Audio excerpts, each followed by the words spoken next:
Hi, everyone. My name is Carissa Brewster. I'm the writer for Whitman Partners, and we are interviewing our 40 Fast and Future Leaders of Surgical Services for 2023. And today we have Angela Smith. Welcome, Angela. Thank you. You're welcome. And can you tell us what facility you are at right now and what your current position is? Sure. I am currently at Essentia Health in northern Minnesota, and my position is the Director of Nursing for Surgical Services through the East Market. Awesome. Absolutely. One of the things about Essentia Health, I'm very lucky to be there. They really feed into their leaders.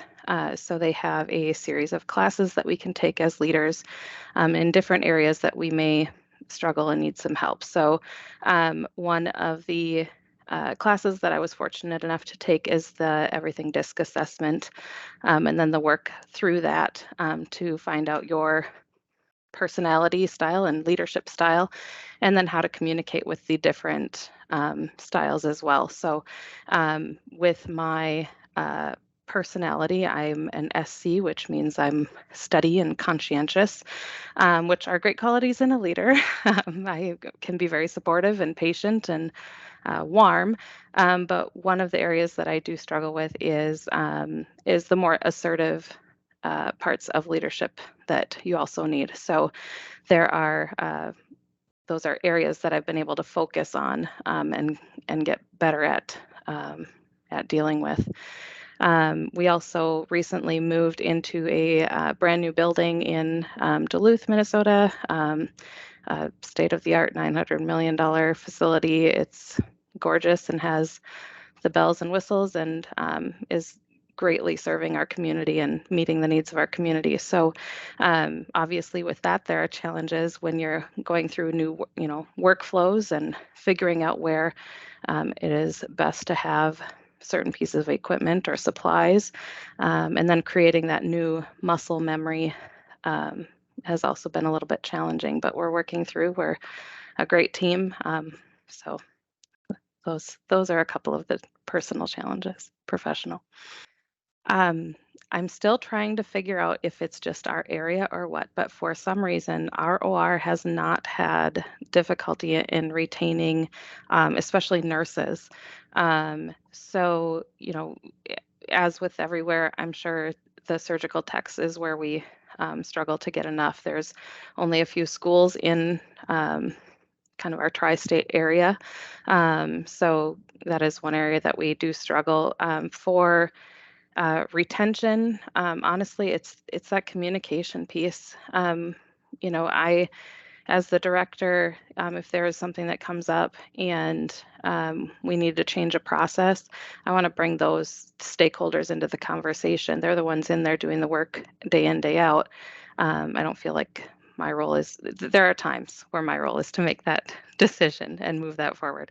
But there are plenty of times where I can have those discussions with staff and find out the best way to implement some of those changes. So we also, being in northern Minnesota, we have unions and contracts.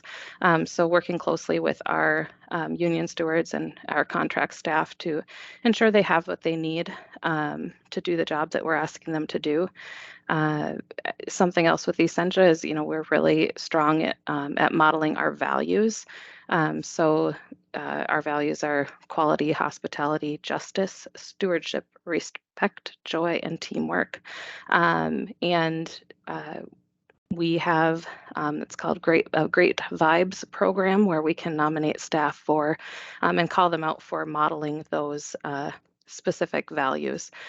So I think recognizing their hard work, the great things that they do, and then working with them closely to ensure that they have what they need to get the work done, are ways that we're able to retain pretty well in the OR.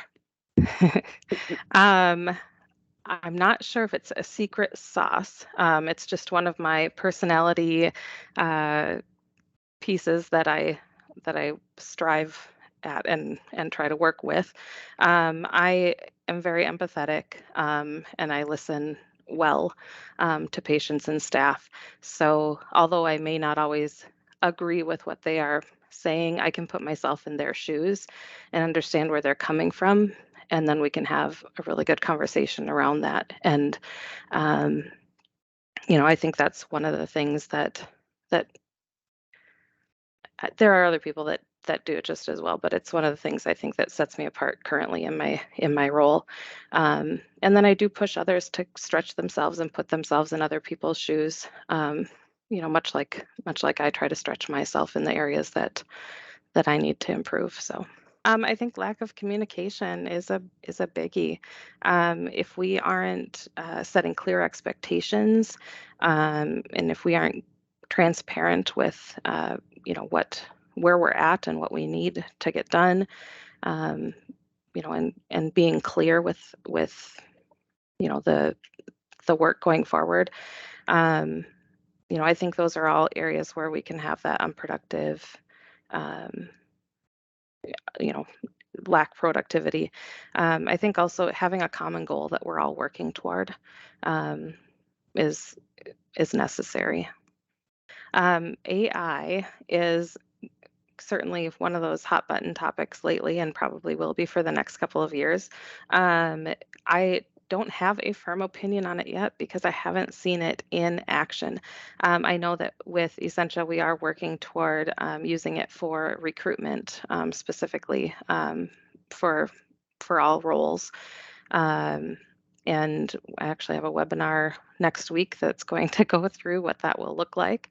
But how it was described is that if somebody's on their phone looking for a job at 1 o'clock in the morning, there's some AI uh, technology that will walk them through and even set up the appointment on that person's schedule for the interview. So those are some exciting things.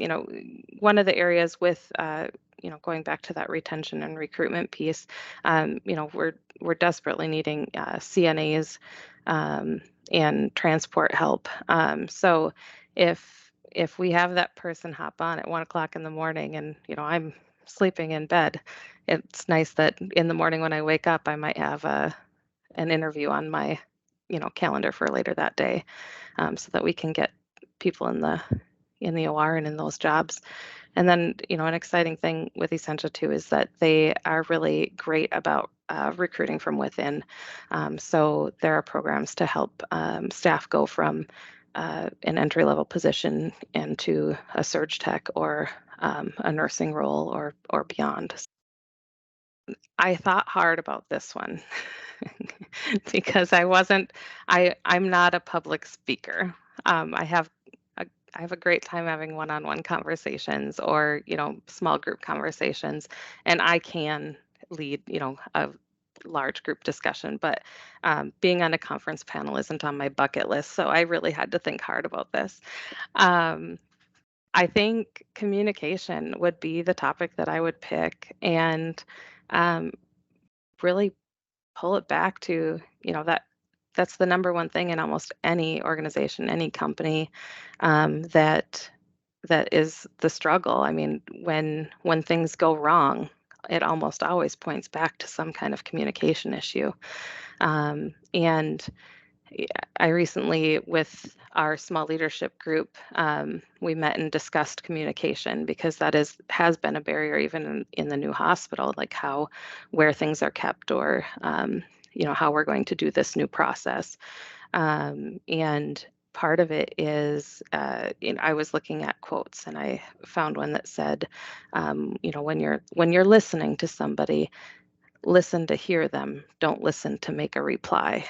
And I thought, oh, that is it. Like we need to be listening and hearing what is being said instead of, hearing that one trigger word and then all of a sudden thinking about, okay, this is what I'm going to say back. Listen fully, hear what is needed, and then work together to move forward. So I think communication is what I would choose because it's needed everywhere throughout the organization. Absolutely. Uh, with many of our patients now, Medicare age, and we're we're not seeing the commercial payers like we did. We're not like, the gas station down the street that can now upcharge our Snickers bar, by a quarter to make up the profits. We get what we get from insurance. So, absolutely, profitability is a big hot button topic.